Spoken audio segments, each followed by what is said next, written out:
Bom, galera, então inicialmente vamos trabalhar com dispositivo de comando e sinalizações, tá? Isso aqui vai ser muito importante para as nossas atividades práticas.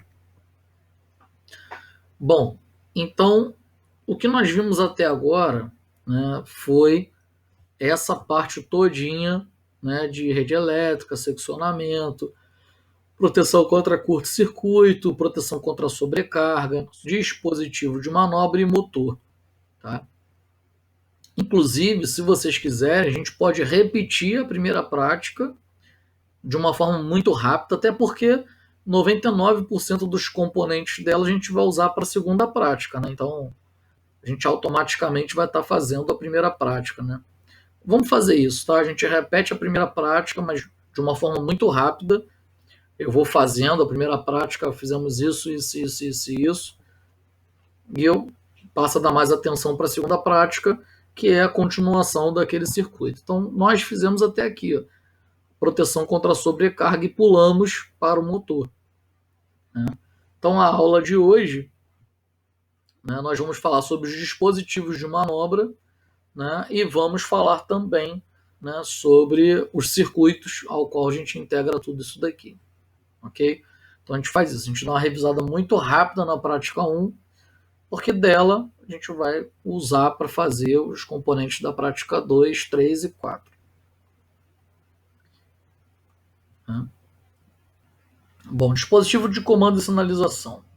Bom, elementos de comando são utilizados no ligamento e no desligamento de circuitos elétricos, assim como sua sinalização.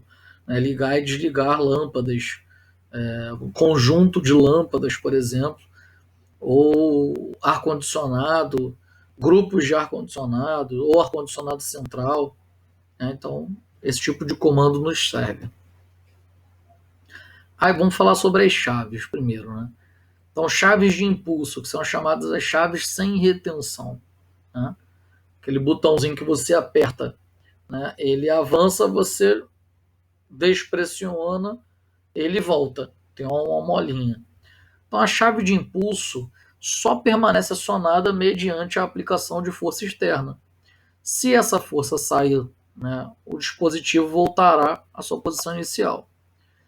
Né? Possui contatos normal aberto e normal fechado, que se invertem ao ser acionada manualmente e retornam à posição de repouso por meio de uma mola. Então a figura ao lado vai mostrar alguns desses dispositivos. Então a chave de impulso, ó, simbologia, normal aberta. Quando aciona, ela fecha. Então se é normal aberta, número final 3 para 4, tá vendo? Por que eu falo final 3 para 4? Porque pode ser 3, 4, 13, 14, 23, 24, 33, 34 ou 43, 44. Né? Então serve para todos esses casos. INF final 1 e 2, 1 e 2, 11 e 12, 21, 22, 31, 32 ou 41, 42. Tá? Então toda vez que eu falar final 1 e 2, é independente da sequência do contato. E o normal fechado, quando você pressiona, ele abre. Agora a chave com retenção, né? Uma vez acionada a chave com retenção, o seu retorno à posição inicial ocorre somente por um novo acionamento. Então, se for um botão, você aperta para acionar e aperta novamente para desacionar. Ou se for uma chave de liga e desliga, você vira para um lado para acionar e você volta ao seu estado inicial para desacionar. Então, a simbologia dela, tá vendo? Tanto contato aberto quanto contato fechado, ok?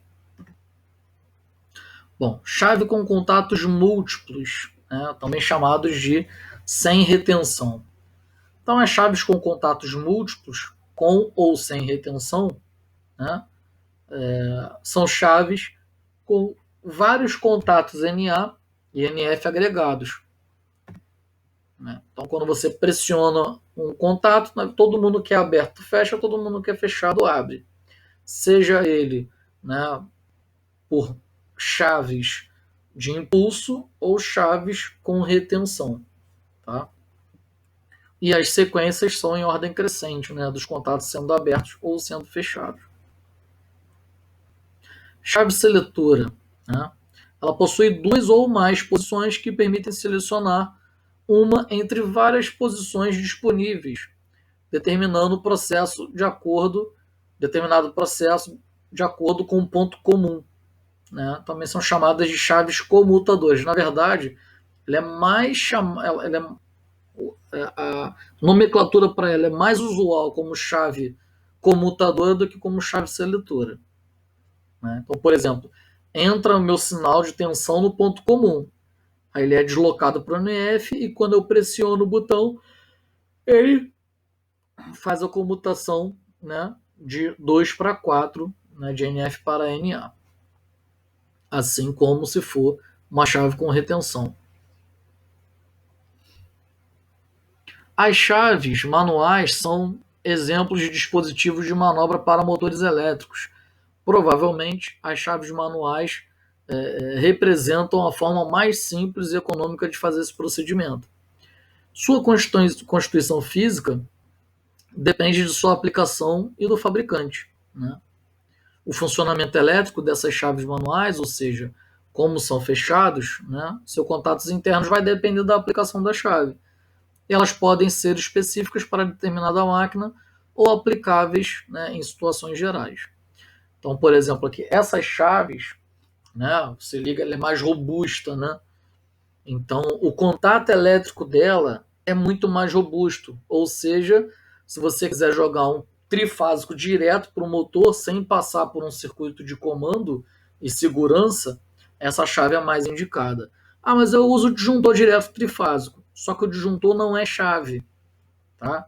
Isso é um problema muito sério. O disjuntor não é chave. O disjuntor não é feito para você ficar liga, desliga, liga, desliga, liga, desliga. O disjuntor não é chave, né? O disjuntor estando ligado, você utiliza, né, equipamentos como essas chaves manuais para você fazer o acionamento. E o disjuntor está quietinho na dele lá, ativado. Tomada industrial, né? A tomada industrial ela é usada na alimentação de máquinas que requerem correntes de valores maiores, normalmente acima de 16 A, né? E existem diversas formas físicas e com variados números de polos.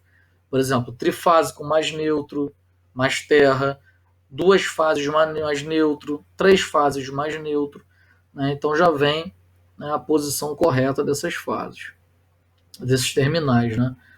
Então os tipos de tomadas são para grau de proteção 00, né, ambientes normais, grau de proteção 44, grau de proteção 67 para ambientes especiais, né, que são modelos à prova de explosão e modelos à prova de umidades, gases, vapores e pós.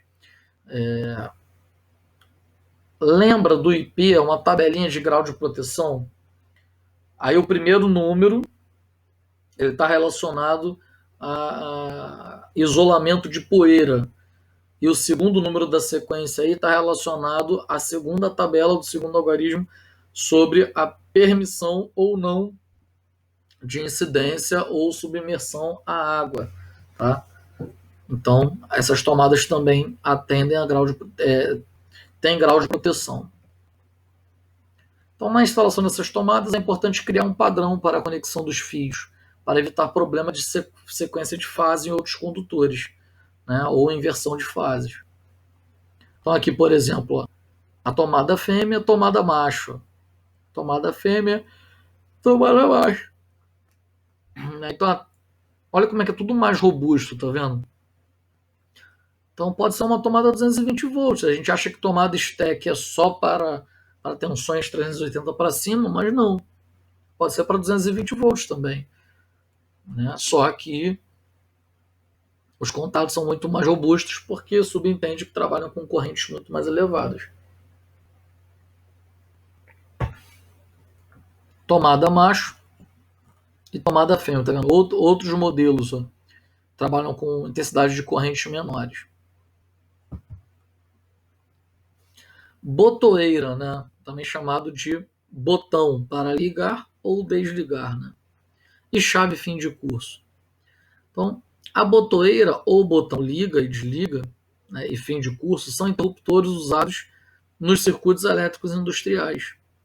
As botoeiras são instaladas em portas de quadro de comando, né, em frente de máquinas. Então você pega um quadro elétrico e você vai ver na porta dele um monte de botão, né? Isso são as botoeiras. As pedaleiras são utilizadas em máquinas às quais o operador liga ou desliga o equipamento com o pé. Já o dispositivo fim de curso, que são esses daqui com um roletezinho, né, tem maior aplicação como limitadores de deslocamento e proteção de máquinas. É literalmente fim de curso. Chegou ali, passa nesse roletezinho e aciona um pininho, né, da chave elétrica. Já aqui é botoeira mesmo. Esse aqui, por exemplo, é um símbolo de botão de emergência.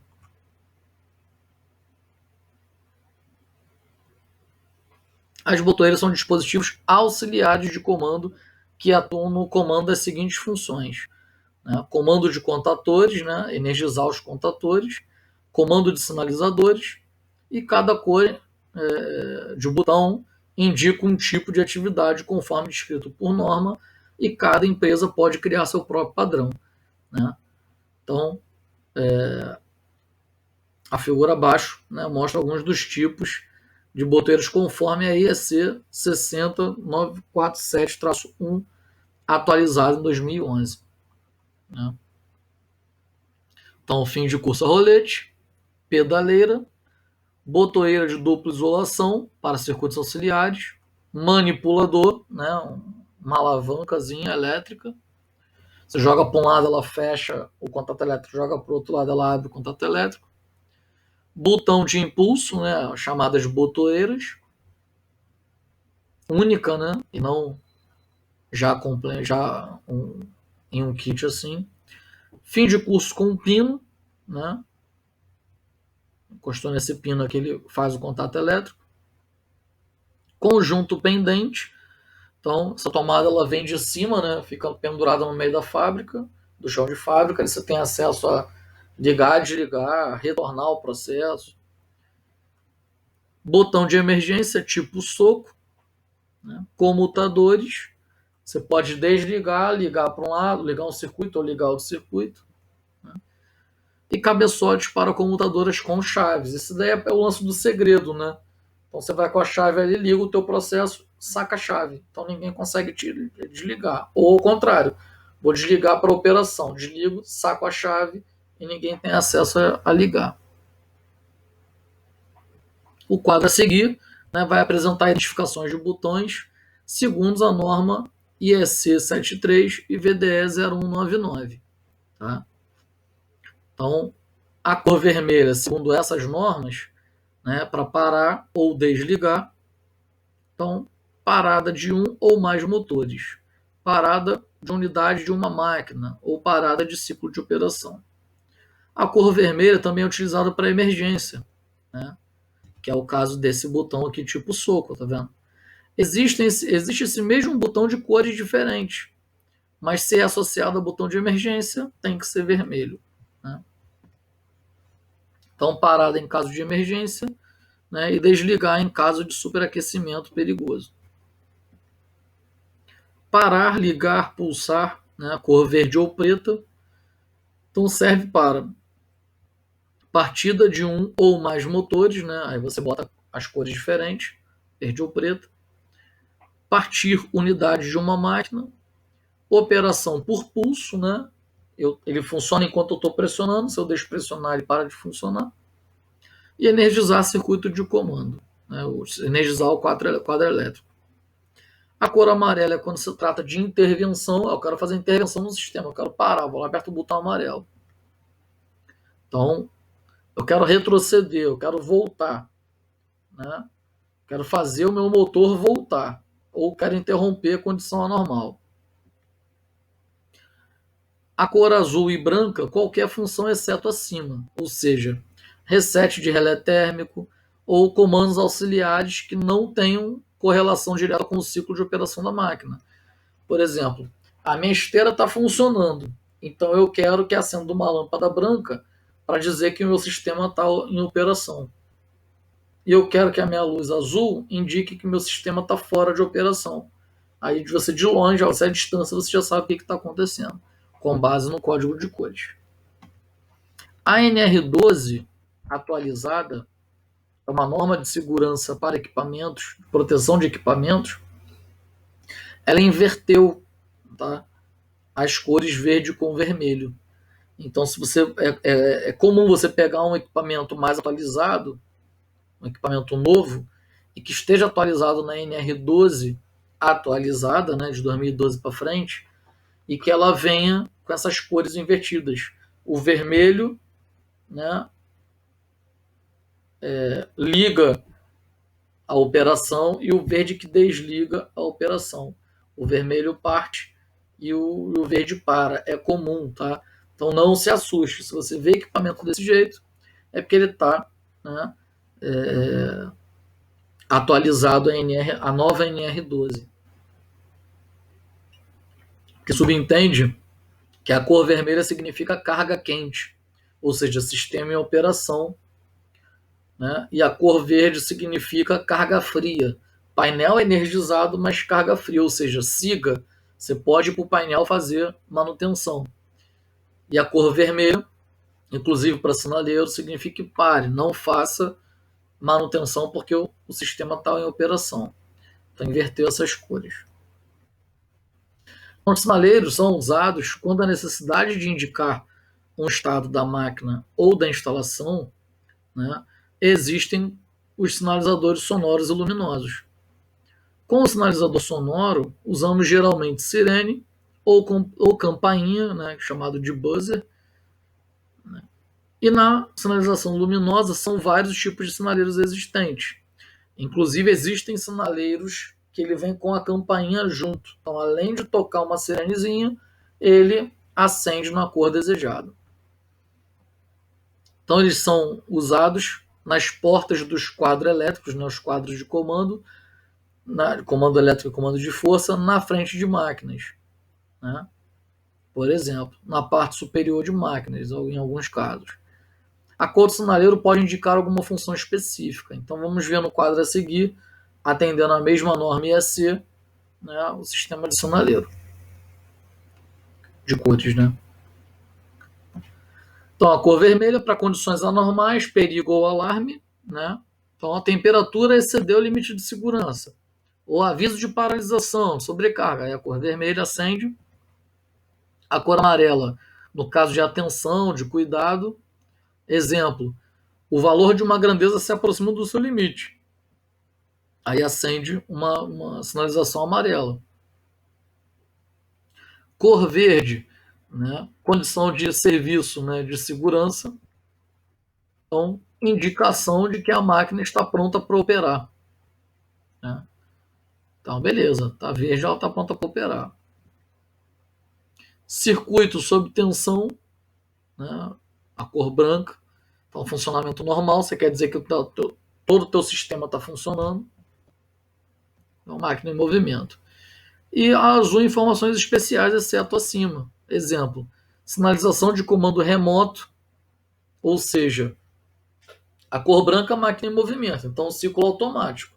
Se a cor branca estiver apagada e a cor azul estiver acesa, então é modo remoto, então eu consigo manipular aquele funcionamento do sistema.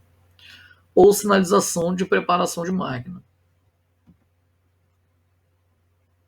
Bom, simbologias e unidades de conversão e tabela de conversão.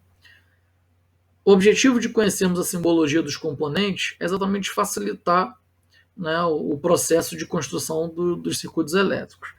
A indústria utiliza uma grande variedade de símbolos, né, e as próprias empresas criam seus próprios símbolos.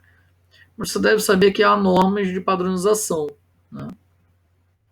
Então, baseado na norma, na IEC, nós temos essas simbologias aí. Tá? Então vamos lá. A ISO também usa, tá, essas simbologias. Então vamos lá. Botoeira sem retenção, tá vendo? Olha o símbolo que se usa atualmente para aberto e para fechado. Botoeira com retenção. Fim de curso, tá vendo? Uma bolinha. Contato auxiliar de um contator, por exemplo, se usa dessa forma. Contato, né, do relé térmico, contato auxiliar do relé térmico. Termostato, sensor de temperatura. Pressostato, sensor de pressão. Temporizador, contato do temporizador on delay, né, com a curvinha côncava, off-delay com a curvinha convexa, né? Temporizador off-delay, falamos sobre ele na aula passada. Cruzamento com ligação, então você tem cabo elétrico passando para cá e outro para cá, né? E eles estão conectados no meio, então tem a bolinha para dizer que existe conexão. Ou se só tiver cabo elétrico assim e outro assim, significa que não há conexão entre eles. Fusível, aterramento, sinalização visual, né? No caso de uma lâmpada industrial é assim. Sinalização sonora, o buzzer. Resistência elétrica, né? O símbolo elétrico e o símbolo industrial. Bobina, símbolo elétrico e o símbolo industrial. Então tem também os temporizadores, né? Estrela triângulo. Né? Tem o contador, né? Foi o último dispositivo que nós falamos na aula passada. Temporizador estrela triângulo, só a barrinha que sem nada dentro. E o temporizador on delay, com retardo na energização, que é o X. Tá? Simbologia do relé térmico, né? Que é um relé de sobrecarga. Disjuntor tripolar. Né? Contator, tá? Aqui está contador, contatos principais, mas é contatos principais contator, tá? Chave selecionadora tripolar, você seleciona a chave, ele passa as 3 fases. Autotransformador trifásico de partida, que é o transformador de comando. Motor elétrico monofásico. Capacitor, então aparecem as 2 placas do capacitor. Diodo retificador, que faz a eliminação, né, de um semiciclo de uma senoide. Conector, a simbologia correta para conector, gente, ela não é bem isso não, ela é um X, tá? É tipo essa simbologia de lâmpada aqui, só que atravessa o círculo.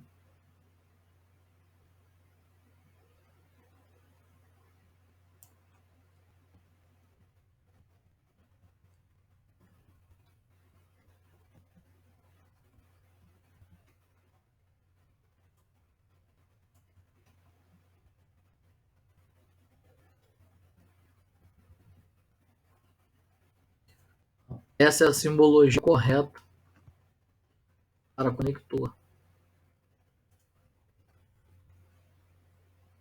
Ok?